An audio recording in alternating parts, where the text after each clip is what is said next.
Bermain merupakan suatu hal yang menyenangkan yang dilakukan seseorang tanpa adanya suatu paksaan, dengan tujuan tersirat untuk mencapai suatu perkembangan yang utuh, baik secara fisik, intelektual, moral, dan juga emosional.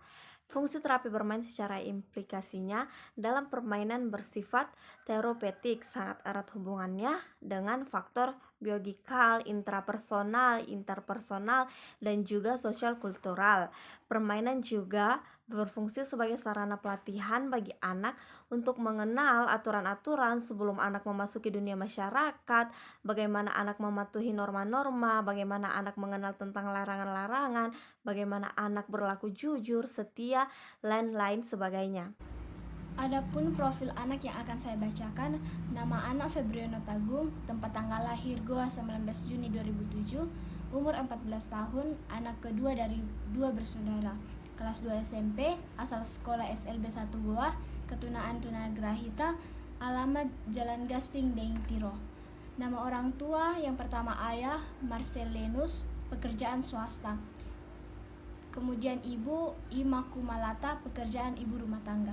Identifikasi kasus, observasi, kelompok 2 mengadakan observasi di sekolah luar biasa 1 Goa pada tanggal 17 September 2021.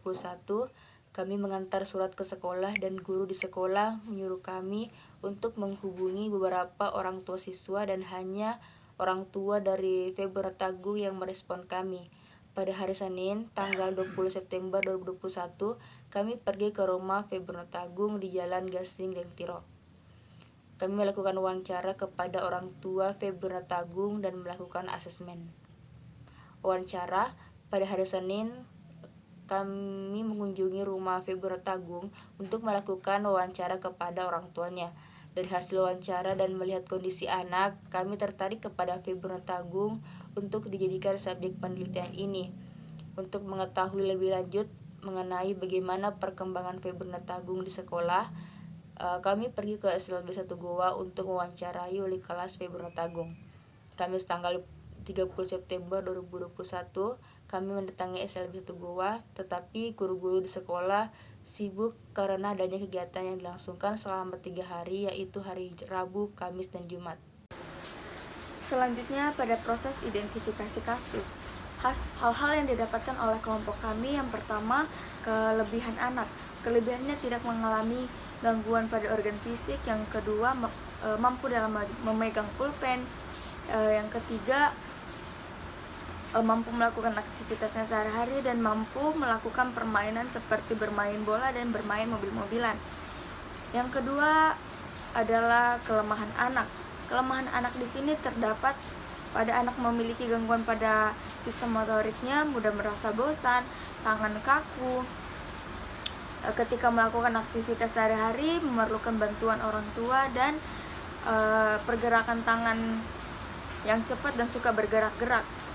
Selanjutnya yaitu anak tidak dapat mewarnai, menulis, dan menggambar. Pada program terapi, anak tidak pernah melakukan atau mengikuti sebuah program terapi. Selanjutnya saya persilahkan kepada presentasi berikutnya. Hasil asesmen kami itu ada dua bagian. Yang pertama motorik kasar dengan motorik halusnya. Yang pertama motorik kasar, di mana ia tidak mampu menggunakan sepeda. Kemudian kedua, mampu bermain bola. Kemudian ketiga, mampu memainkan yang ditarik dan yang didorong. Dan yang kemudian keempat, tidak mampu bermain tali. Kemudian motorik halusnya. Nah, motorik halusnya yang terbagi beberapa bagian juga. Yang pertama, ia tidak mampu menggunakan gunting, namun mampu menggunakan pensil, tapi terkadang tangannya bergetar dan hanya mampu untuk bercoret-coret. Kemudian mampu bermain balok, dan yang terakhir mampu meniup lilin. Nah, itulah hasil asesmen dari kami soal motorik kasar dan motorik halusnya. Terima kasih. Deskripsi kasus: Febriono Agung mengalami gangguan dalam berbagai hal, yaitu tidak bisa menulis, menggambar, dan mewarnai. Febriono Agung senang dan aktif dalam olahraga dan musik. Ketika diajak bicara, kadang tidak fokus karena anak selalu ingin bermain handphone, dan anak tidak pernah menyahut ketika diajak berbicara. Tangannya suka bergerak-gerak dan suka lompat-lompat ketika main bola. Jika disuruh menulis, Febriono Agung hanya mencoret-coret dan cepat merasa bosan. Kata orang tua Febriono Agung, di sekolah ia dibebaskan dan tidak diajarkan untuk menulis, membaca, maupun menghitung. Kasus Febriono Agung mengalami gangguan beberapa hal, yakni sebagai berikut. Tidak bisa menulis, menggambar, dan mewarnai.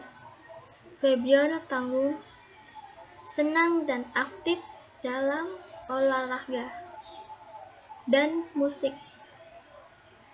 Ketika diajak bicara, kadang tidak fokus karena anak senang bermain handphone atau selalu ingin bermain handphone, dan anak tidak pernah menyahut ketika diajak berbicara.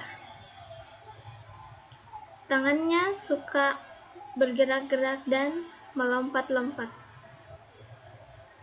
Ketika main bola, jika disuruh menulis, Febriono Agung hanya mencoret-coret dan cepat bosan. Kata orang tua Febriono Agung, di sekolah ia dibebaskan dan tidak diajarkan untuk menulis, membaca, maupun berhitung. Selanjutnya yaitu hasil identifikasi perkembangan anak. 1. Perkembangan kognitif. 2. Perkembangan motorik. 3. Perkembangan sosial dan emosional. 4. Perkembangan bahasa. Perkembangan kognitif menurut Piaget yaitu anak tidak mampu menarik kesimpulan dari informasi yang didapatkannya, anak tidak mampu dalam merencanakan masa depannya, anak tidak dapat menafsirkan dan mengembangkan suatu hipotesis atau dugaan sementara. Anak tidak dapat melakukan pekerjaan secara efektif dan sistematis. Anak tidak dapat berpikir secara fleksibel. Anak tidak mampu memikirkan kualitas ideal dalam diri anak. Anak tidak mampu menyelesaikan masalahnya dan mencapai kesimpulan yang sistematis. Anak tidak mampu membayangkan peran-peran orang dewasa. Anak tidak mampu menyadari dan memperhatikan kepentingan orang di sekitarnya. Anak tidak mampu berbahasa dengan baik dikarenakan bahasa anak mengalami perkembangan. Anak tidak mampu mengekspresikan ide-ide dalam bahasa. Perkembangan motorik kasar menurut Theodora yaitu anak mampu berlari mengikuti garis yang telah disiapkan. Anak mampu dalam bantuan berlari cepat dan lambat seusia instruksi yang diberikan guru. Anak mampu melompati tali dengan ketinggian sampai lutut. Anak mampu melompat dengan melewati garis yang telah ditentukan. Anak mampu dalam bantuan berdiri dengan satu kaki selama kurang lebih 5 menit. Perkembangan motorik kasar menurut Yuda M. Saputra dan Rudianto yaitu anak tidak mampu menulis puisi, anak tidak mampu menulis pantun, anak tidak mampu menggunting di antara dua garis lurus, anak tidak mampu menggunting mengikuti garis lurus, dan anak tidak mampu memasukkan benang. Anak tidak mampu menggambar. Perkembangan sosial menurut Alwas 2010 yaitu anak mampu menggunakan media sosial, anak tidak mampu berdiskusi dengan temannya, anak mampu berkomunikasi dengan orang baru. Perkembangan emosional menurut Zaman 2011 yaitu anak tidak mampu perkembangan emosional yaitu anak tidak mampu menghargai pendapat orang lain, anak mampu mengungkapkan perasaan, anak mampu berteman dengan teman sebayanya. Perkembangan bahasa yaitu anak tidak mampu meningkatkan penguasaan dalam penggunaan kata-kata kompleks, anak tidak mampu mengalami kemajuan dalam memahami metafora, yaitu perbandingan makna antara dua hal berbeda menggunakan suatu kata untuk makna yang berbeda. Anak tidak mampu menggunakan ironi, cemooh, atau lelucon untuk mengekspos hal aneh yang dilihat. Anak tidak mampu meningkatkan kemampuan memahami literatur yang rumit. Anak tidak mampu mengorganisasikan ide untuk menyusun tulisan atau menggabungkan kalimat sehingga terlihat masuk akal. Anak tidak mampu berbicara menggunakan dialekat atau pengucapan yang khas. Adapun terapi bermain yang kami lakukan adalah terapi pengenalan warna menggunakan papan warna. Warna merupakan unsur-unsur keindahan, karena dengan warna semua akan menjadi indah.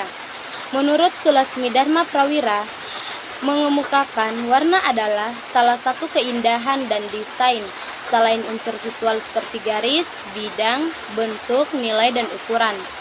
Teori warna menurut ilmu alam dan pigmen dijelaskan bahwa warna dan ilmu alam terdiri dari dua unsur spektrum atau cahaya. Tanggapan psikologi untuk warna termasuk perubahan suasana hati dan pikiran. Engelbert dan Sabha dalam Nicola Pitchford and Katie Mullen mengenalkan warna dapat menjadi salah satu media bagi perawat untuk mampu mengenali tingkat perkembangan anak. Kemampuan mengenal warna melalui proses pembelajaran ini dimaksudkan untuk melihat kemampuan kognitif pada anak dalam hal mengenali warna, dan diharapkan anak dapat mengetahui warna melalui pengalaman belajarnya. Pemberian intervensi ini akan memberikan efek relaksasi pada tubuh serta dapat memberikan rangsang emosi pada sistem limbik, sehingga terjadi pengontrolan perilaku adaptif pada hipotamulus. Hasil kegiatan asesmen meliputi kelebihan dan kelemahan anak. Kelebihan anak yang pertama, Febri mampu bermain dengan orang yang baru dikenal. Yang kedua, Febri mampu menggunakan YouTube.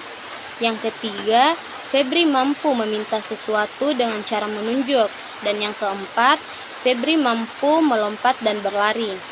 Adapun kelemahan anak, yang pertama, kemampuan kognitif Febri masih sangat kurang. Yang kedua, Febri tidak bisa berbicara.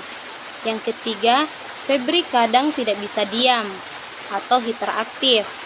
Yang keempat, kurang fokus. Dan yang kelima, cepat bosan.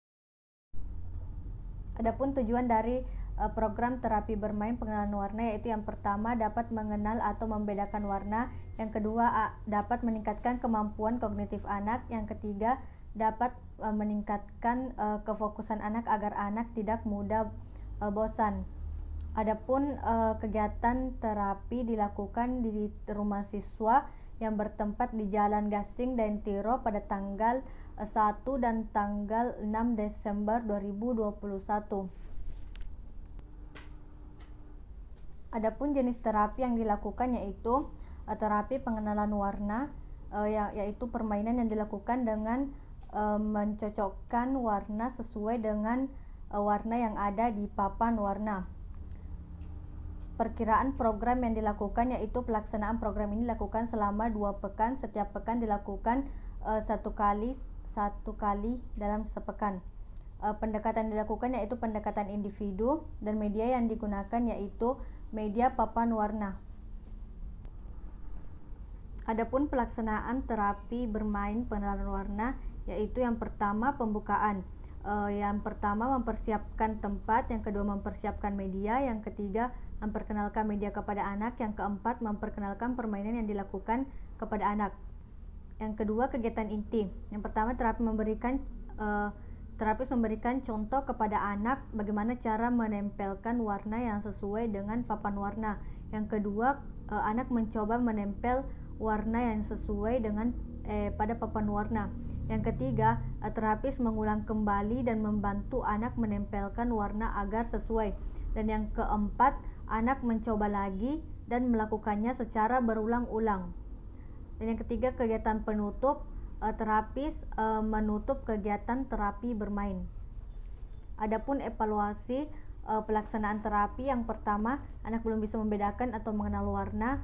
Yang kedua, anak masih kurang fokus. Dan yang ketiga, anak masih susah membedakan warna dan masih susah menempel warna pada papan warna yang sesuai.